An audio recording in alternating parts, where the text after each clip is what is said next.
Es científico, es biólogo y acaba de escribir Las armas tontas, breve inventario de astucias y torpezas bélicas de Juan Manuel Carballeda. ¿Y por qué las armas tontas? Porque muchas veces las armas no se saben que son armas hasta que se descubren por alguna otra cosa y terminan siendo letales y usadas en las guerras. Entonces nos trae un montón de datos, de químicos que se juntaron, de incluso cuestiones que salieron de los árboles. Bueno, ahora nos va a contar Juan Manuel, pero antes lo quería presentar. Juan Manuel, te voy a presentar. ¡Ay, qué nervios! Juan Manuel Carballeda es doctor en biología, investigador del CONICET, docente de la Universidad de Buenos Aires y de la Universidad Nacional de Hurlingham. Su trabajo en investigación se centra en los virus. Hace ya varios años que combina esta tarea con los medios de comunicación, porque también a lo que le gusta a Carva es comunicar todo su saber. Así que junta el saber y el desafío de comunicarlo. ¡Ay, wow! Sí, porque, y bueno, eso hiciste. Escribiste una trilogía que empezó en 2019, ahí nos conocimos. Sí. Y ahí tenés el libro, me gustaría mostrarlo, con breve atlas anecdótico de la ciencia, del gato y la caja, que recomiendo que sigan esa cuenta porque es muy buena y aparecen trabajos, por ejemplo, como el de Juan Manuel. Este es breve atlas anecdótico de la ciencia que cuenta historias. Y el más loco también en ese momento, y que vos viniste también mucho a otra fábrica de radio, es Fiebre, breve colección de epidemias. A partir de todo lo de COVID, cuenta muchas epidemias, pero también cómo surge el antibiótico, la fiebre amarilla. ¿Te acuerdas de la de las ratas? ¿Cómo se llamaba? Bueno, la peste negra. La peste gran negra. Protagonista. Sí. Ahí con Fiebre fue lo que pensamos. Yo siempre dije que los patógenos eran los grandes protagonistas de la historia de la humanidad. Nadie me creía hasta que atravesamos una pandemia y me empezaron a mirar con otros ojos. Tenías razón. Y bueno, y ahí... Tenías razón, Juan Manuel. Y ahí salió Fiebre, que es un libro que quiero mucho, que tuvo un recorrido, la verdad que mucha gente lo leyó. Ahí, bueno, hablamos, cada capítulo trata sobre un patógeno distinto. Uno es la peste negra, también tenemos ¿te acuerdas el de que está en el barco? Bueno, esa es una historia de Breve Atlas, es sobre la expedición perdida de Franklin, una historia impresionante y espectacular. Barcos que en realidad estaban tratando de encontrar en el siglo XIX, pasar del océano Atlántico al Pacífico, que después, bueno, se terminó construyendo el Canal de Panamá, que el Canal de Panamá también mató mucha gente, muchísima gente murió construyendo ese canal, sobre todo Fiebre Amarilla, otro protagonista de la historia de la humanidad. Bueno, y buscando ese paso, los barcos quedan atascados en el hielo y recién en esa época se empezaban a usar latas de conserva para los alimentos. Entonces se usaba plomo para hacer las latas, claro, y eso contaminó los alimentos con plomo, y entre las cosas que pasan cuando te intoxicas con plomo es demencia. Entonces todos los tripulantes del barco empezaron a hacer cosas raras, terminaron muriendo todos, pero con testimonios de que en un momento salieron desnudos a caminar por el hielo, que llevaban una mesa en el medio de la nieve. Eso después... Y era la locura que les había pasado por estar contaminados y a partir de ahí se supo que la contaminación del plomo y se cambió toda la forma de hacer. Sí. Es un peligro. Durante mucho tiempo los humanos usamos plomo, porque es un metal fácil de manejar. Lo usábamos para todo. Mi viejo jugó con soldaditos de plomo, lo cual es una locura, pero bueno, estaba.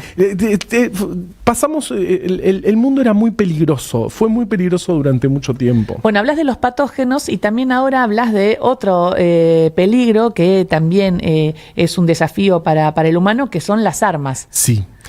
Y acá dicen que la pluma es más poderosa que la espada, que las ideas no se matan, que la astucia militar es un arte, pero también dicen que errar es humano, que las guerras son crueles y que no existe una sola batalla que no sea un acto de completa estupidez. Sí, totalmente. Desde ahí escribís. Claro, empezamos a armar el libro pensando en, todo lo que descubrimos los humanos, todo lo que inventamos, en algún momento lo terminamos usando como armas. Los humanos somos el segundo animal que más humanos mata. El primero es el mosquito, por supuesto, porque es transmisor de enfermedades, pero después venimos los humanos como gran grandes asesinos de humanos. Y ahí empezamos a jugar para armar el libro. Quisimos encontrar justamente, hicimos un inventario, como Fiebre es una colección de epidemias y Breve Atlas es un atlas. Este es un inventario de armas inesperadas. Justamente, bueno, empezamos con el servicio de correo. Ahí dijimos, bueno, ¿cómo se puede usar el correo? Ese gran invento tan importante que logró conectarnos. Bueno, ¿cómo se puede usar como arma? Y ahí, contamos la historia del Anthrax, que yo la tenía muy presente. Eso fue año 2000-2001. Terminando el siglo XX, empezó esa locura con el Anthrax. Lo del Anthrax fue una locura. Y lo contás muy bien ahí. Sí. Pero bueno, si querés contar de dónde viene el Anthrax. Bueno, el Anthrax es en realidad una espora de una bacteria que siempre estuvo ahí como una potencial arma biológica. Justamente porque se distribuye bien, y sobre todo porque resiste mucho en mucho tiempo en el aire. Porque la tocas y entra al cuerpo.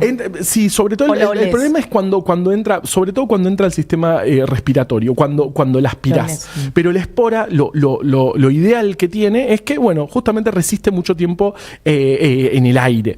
No se inactiva, como pasa con muchos patógenos. Entonces, bueno, durante mucho tiempo, sobre todo Estados Unidos lo tenía como un potencial arma biológica, pero no iban mucho más allá. Estaban pensando en, bueno, posibles antídotos y posibles esporas que podrían funcionar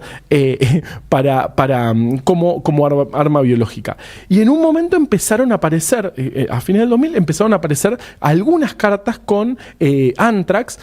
Y eso desató una explosión total, porque después había Anthrax en todo. No, una paranoia. No sabes. No, en mi propia casa, yo estaba de intercambio y una noruega me mandó una postal y mi mamá agarró la carta, estaba esperando a mi papá, toda tapada. Claro. Y decía así, con una bolsa, y decía ¡Anthrax! Claro. ¡Anthrax! O sea, imagínate. Perdón, madre, que te estoy quemando. No, bueno, pero nos pasaba a todos. Recibías una carta rara. ¿Viste que había que plancharla? Claro, justamente para inactivar. Pero en realidad hubo muy pocas cartas con Anthrax y se terminó descubriendo que quien había mandado esas cartas era el propio investigador que estaba trabajando con esa espora. Justamente la investigación llegó hasta él. Es verdad, y después se suicida. Se suicida, deja una carta, le deja a la mujer, dice, me duele mucho la cabeza, por favor déjame dormir, por favor déjame dormir. Y se había tomado había tomado una sobredosis de analgésicos que ahora el Anthrax, no se habla más de Anthrax, pero es una arma biológica. Es una potencial arma biológica, nunca se usó masivamente, por suerte, pero usamos, en la historia de la humanidad, usamos muchísimas armas biológicas. También en otro capítulo en el que hablamos de pañuelos como arma, ahí tenemos el primer registro del uso de armas biológicas. Fue durante el asedio al fuerte Pitt. Esto es en Estados Unidos, siglo XVIII, en plena disputa entre ingleses, pueblos originarios, antes de la independencia de Estados Unidos. El cacique Pontiac hace un asedio a un fuerte inglés. Y durante el asedio empiezan a haber casos de viruela. La viruela la tratamos en Fiebre, es un gran protagonista de la historia. Único problema es que los humanos logramos resolver, creo yo, gracias a la vacuna. Con una vacuna erradicamos la viruela. Eso siempre hay que pensarlo. Creo que los humanos no somos muy de resolver problemas en general, salvo con las vacunas. Sí, gracias vacunas. Gracias, sí. ¿Y qué pasó? Bueno, y en un momento. Porque me tengo que ir al F5, pero quiero terminar esta historia. Terminamos esta historia. Había dentro del fuerte un comerciante que anotaba todo lo que hacía día por día, y un día en su diario anota. Le dimos al cacique varios pañuelos del hospital de viruela. esperamos que tenga resultado. Punto. No. Y después seguía contando. Al otro día... No, les metieron el virus. Sí, la idea era meterles el virus. No se sabe si eso funcionó, porque, bueno, había viruela por todos lados, pero es la primera vez que anotamos y que hay un registro sólido de un potencial uso de arma biológica, siendo un pañuelo, en este caso, el arma tonta. ¿Ves cómo se pueden usar todo tipo de armas? Una carta, un pañuelo... Una chinche. Y muchos otros. No, muchos otros. Ya volvemos para hablar de Las armas tontas, el nuevo libro de Juan Manuel Carballeda. Ahora nos informamos que son las 9. Wake Up. Una vacuna 100% efectiva contra la desinformación. F5. Update. Actualizando información. Las 9 de la mañana y esto es lo que tenés que saber a esta hora. Axel Kicillof organizará un acto nacional en Avellaneda de cara a 2027. El plenario federal del Movimiento Derecho al Futuro será el 19 de septiembre en la UTN y reunirá militantes, dirigentes y referentes de distintos puntos del país. El gobernador cerrará el encuentro con un discurso opositor al gobierno de Javier Milei. Una minería surcoreana consiguió $700 millones del BID para ampliar su proyecto de litio en Argentina. El financiamiento permitirá poner en marcha 2 plantas en el Salar de Hombre Muerto. El proyecto permitiría la exportación de 48.000 toneladas anuales de producto mineral y generaría alrededor de 620 empleos permanentes formales. El gobierno aumentó las becas Manuel Belgrano. El monto mensual pasará a ser de 187.000 pesos a partir de la cuota correspondiente al mes de julio de 2026. El objetivo es brindar ayuda económica a estudiantes de carreras consideradas estratégicas para el país. Estados Unidos buscará reforzar las sanciones contra Irán del G20. El encuentro será el lunes y martes en Carolina del Norte. Washington quiere limitar los ingresos y vínculos económicos de Teherán y realizará pedidos a sus pares para reforzar la presión contra el país. Unión recibirá a Sarmiento a partir de las 19 horas por la 7ª fecha del torneo clausura. El Tatengue tiene 7 puntos y viene de ganarle a Aldo Civi, mientras que el Verde suma 12 unidades y llega después de 4 triunfos consecutivos. 11 la temperatura a esta hora. Se liberó Balbín y Ugarte por el choque frontal en la madrugada en Saavedra. Intensos están los accesos a la ciudad de Buenos Aires. Trenes y subtes están funcionando con normalidad. 17 la máxima de hoy. F5. Update. Actualizando información.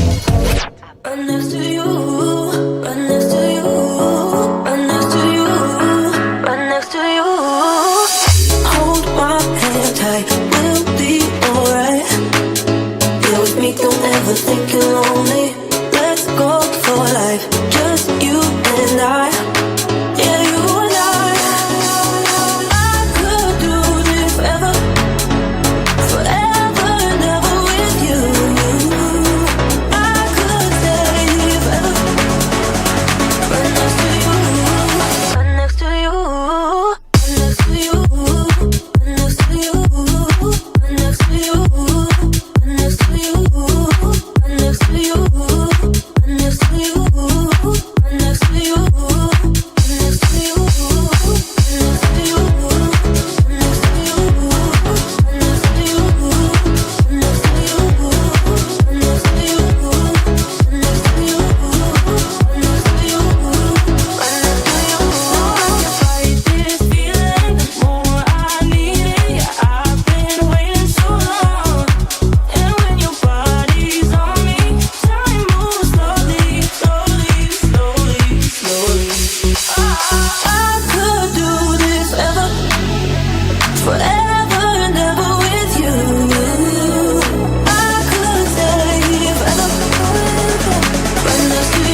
Wake Up. La mejor manera de levantarse informado. Con Gisela Busaniche. Lunes a viernes, 7 a 10.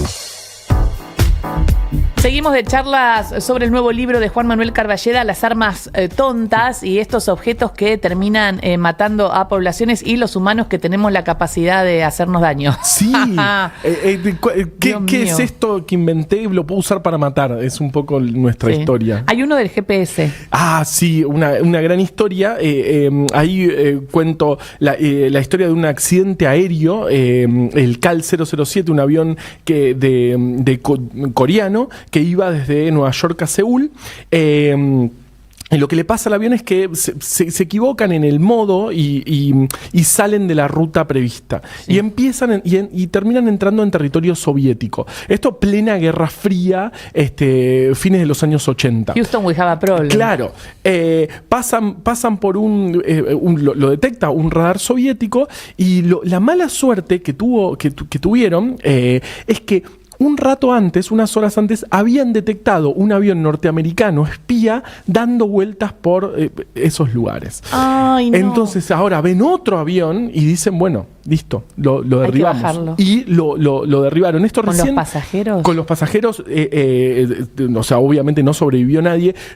Hay un testimonio arranca por ahí la historia, con unos pescadores japoneses que estaban pescando calamares. Los calamares se pescan a la noche con luces muy potentes y con unos anzuelos que suben y bajan. Eso le atrae mucho a los calamares. Entonces estaban, pero muy tranquilos estaban ellos, y de repente escuchan un estruendo, un avión volando bajo y mucho silencio total y mucho olor a combustible. No se supo qué pasó con ese avión. Recién, una vez caída la Unión Soviética, Gorbachev viaja a Seúl y entrega las cajas negras, y ahí donde, bueno, se sabe lo que había pasado. Pero lo que había pasado justamente era porque el avión no tenía GPS. El GPS estaba hasta ese momento se usaba solamente con fines militares, no con fines civiles. Bueno, y aprovechamos para contar la historia del GPS, que básicamente un GPS es un aparato que recibe la distancia a la que estás de un satélite. Entonces, vos estás acá, tu celu tiene GPS. Entonces, claro, ahora está conectado con un satélite. En realidad con 4, al menos 4. Un satélite dice la distancia que tiene tu teléfono a ese satélite. Exacta, muy exacta. Eso da una potencial esfera de posibles lugares donde vos estás, que están todos a la misma distancia de ese satélite. Hay un segundo satélite que también dice la distancia. Ahí generás 2 esferas. 2 esferas que se tocan dan un círculo de potenciales lugares donde vos podés estar.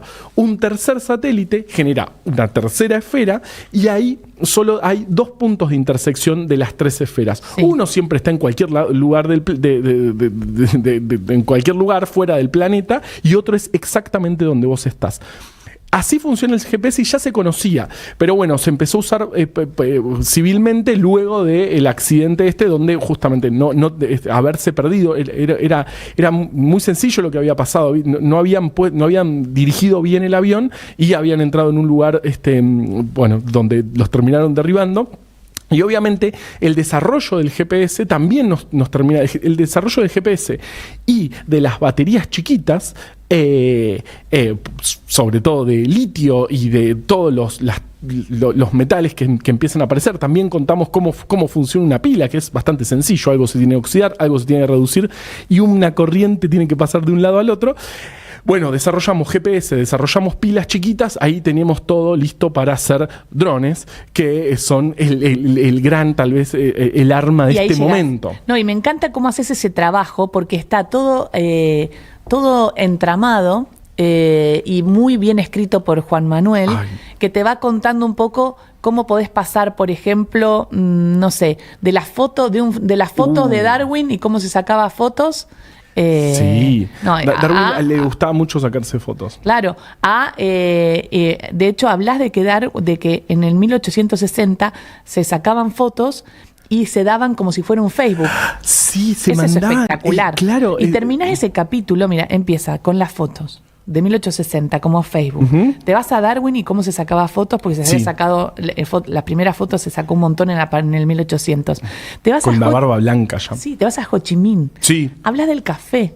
Claro. y se va a hablar del café y después te vas a hablar de la gente naranja para combatir la guerra de guerrillas, el napalm y la crueldad de Estados Unidos. Totalmente. Y esa foto. Y terminamos con la foto, con la gran foto que termina la guerra de Vietnam. Es interesante porque lo último que hizo Darwin, sus últimos trabajos, fue justamente encontrar un mensajero en las plantas. Él vio que parte de la planta es la que recibe la señal, por ejemplo, luz, donde hay luz, y otra parte de la planta es la que responde, es la que el tallo que se dobla. Entonces él dijo, y no lo llegó a demostrar porque se murió, pero dijo, tiene que haber algún mensajero que diga, bueno, hay que ir para allá o hay que ir para allá. Hay un mensajero. Que después vimos que eran las hormonas de las plantas, y que si las usás en distintas concentraciones puedes hacer o crecer mucho los cultivos o destruirlos. Si vos pones demasiada concentración de hormonas, podés matar, funciona como herbicida. Lo que yo no sabía es que en la guerra de Vietnam, Estados Unidos, para evitar la guerra de guerrilla, tiró todo esto que contás en el libro, que empezó a tirar un montón de agroquímico para destruir todas las plantaciones y para contaminar. O sea, lo del pañuelo de la viruela con los indios, claro, los pueblos originarios, lo hizo con la gente de Vietnam. Ahora, lo del napalm tampoco sabía. Ay, terrible. ¿Se usa todavía eso? Sí, no sé si oficialmente, pero se debe usar, o sea, se debe tener disponible. El napalm es un líquido que se genera un gel que arde a muchísima temperatura en contacto con el oxígeno, y es insoportable, digamos. Y se tiró mucho en Vietnam. Muchísimo. Se terminó de desarrollar hacia el fin de la Segunda Guerra Mundial. Se usó poco en la guerra, pero se fue desarrollando y ya para Vietnam había bastante manejo. Fue tremenda la guerra de Vietnam. Hoy, justamente por contaminantes de la gente naranja, que básicamente son esas hormonas de plantas que descubrió Darwin antes de morirse, mientras se sacaba fotos, había algunos contaminantes que se sabía, Monsanto y otras... que ya estaban en ese tiempo. Sí, y eran las químicas que generaban esto, sabían que había contaminantes muy peligrosos, dijeron, bueno, ya fue. Y lo rociaron millones y millones de litros sobre todo población civil, que hoy en día, incluso también hijos de combatientes de estadounidenses, también sufren por efectos secundarios de rociar eso. Una locura. Y cuando hablas de las armas tontas, y cuando escribieron también, porque cuando hablas en plural seguramente tuviste un equipo o alguien que te ayudó, ¿cómo haces la búsqueda de datos y por qué escribir sobre las armas? ¿Por qué es importante?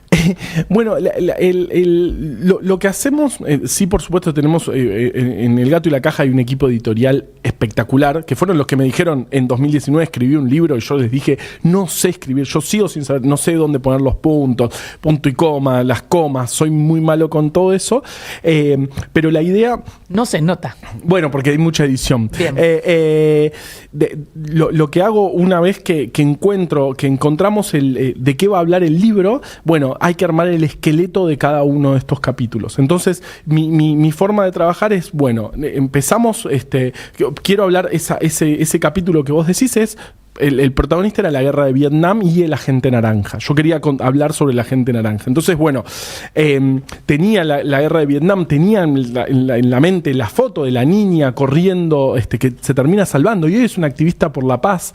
Se termina salvando de casualidad, rociada con napalm. Esa foto ganó el Pulitzer, ¿no? Claro, fue todo un debate si publicarla o no publicarla, porque era una niña desnuda. Pero lo lindo es que, o sea, lo que me gustó de ese fotógrafo es que sacó la foto, pero después la ayudó. Sí, la ayudó y le salvó la vida. Y son amigos hoy todavía, Nick Ut, que aparte también de casualidad, porque todos cuando vieron los aviones rociar sacaron fotos del momento y él no esperó y disparó cuando vio los chicos corriendo ya desnudos porque la ropa se le había quemado. Es tremendo, pero esa foto prácticamente esa foto es muy importante en la historia, y sobre todo para terminar la guerra de Vietnam. Entonces, bueno, teníamos foto, teníamos el agente naranja, teníamos a Darwin conociendo, estudiando las plantas. A mí me gusta, no me cae muy bien Darwin. Es una persona que fue complejo como todas las personas, pero ese final que tuvo, sobre todo trabajando en plantas con su hijo, me reconcilia un poco con su personaje.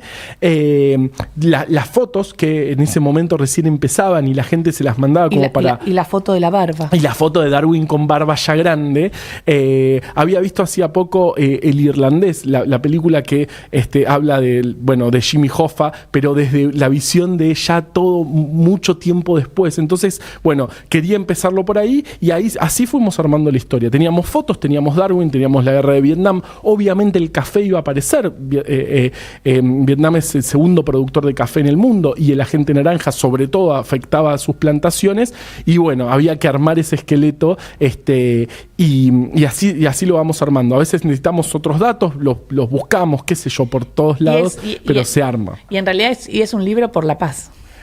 Sí, en realidad es un libro donde eso fue. Y vamos a hablar de guerras. ¿Cuál es el mensaje? El mensaje, qué sé yo, es que desde que descubrimos algo, desde que entendemos cómo funciona la gravedad, por ejemplo, hablamos en un capítulo sobre los asirios que hacían esto hace varios miles de años.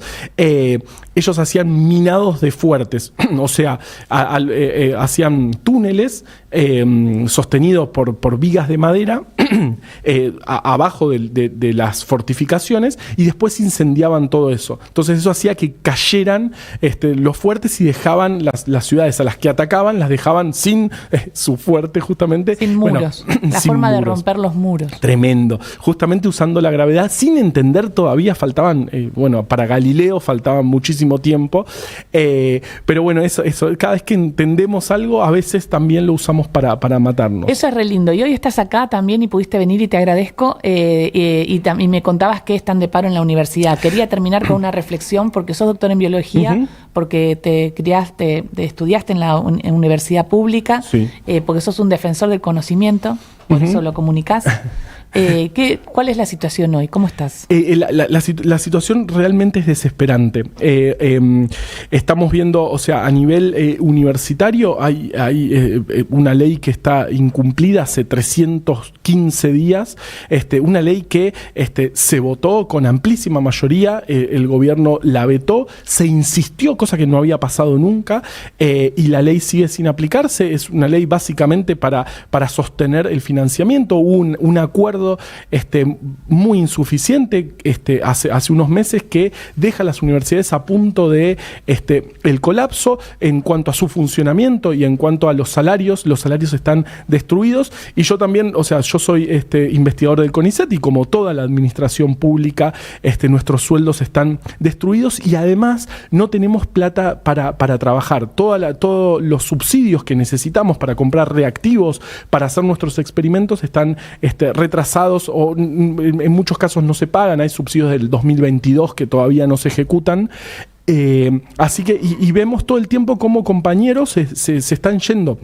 Se están yendo del sistema científico al sector privado, a otros países y la sensación es muy triste porque uno tiene que darle clases, o sea, yo doy clases a pibes y pibas que están empezando, sobre todo en Hurlingham, muchos que vienen de primera generación, ¿no? Primerísima, sí, Hurlingham es un 40% de sus estudiantes es primera generación de primaria completa, o sea, el 40% de los estudiantes de la universidad están saltando 2 niveles educativos. Son los primeros que terminan la secundaria y son los primeros que están de su casa y están en la universidad.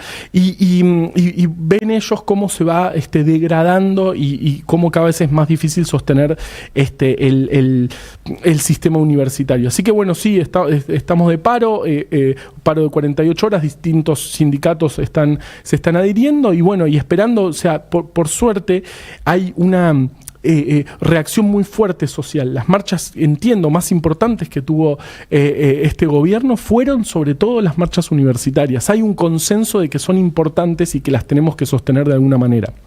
Muchísimas gracias por esta ustedes. visita, Juan Manuel Por Carballeda, favor. y muchos éxitos de Las Armas Tontas. ¿Cómo lo adquirimos? Está en todas las librerías y en elgatoylacaja.com /lanzamiento. Quedan unos días con un re buen descuento, así que elgatoylacaja.com /lanzamiento. Si no me preguntan a mí, soy muy Carva en las redes sociales. @muycarva entonces en redes sociales. Pasó Juan Manuel Carballeda con Las Armas Tontas por Wake Up.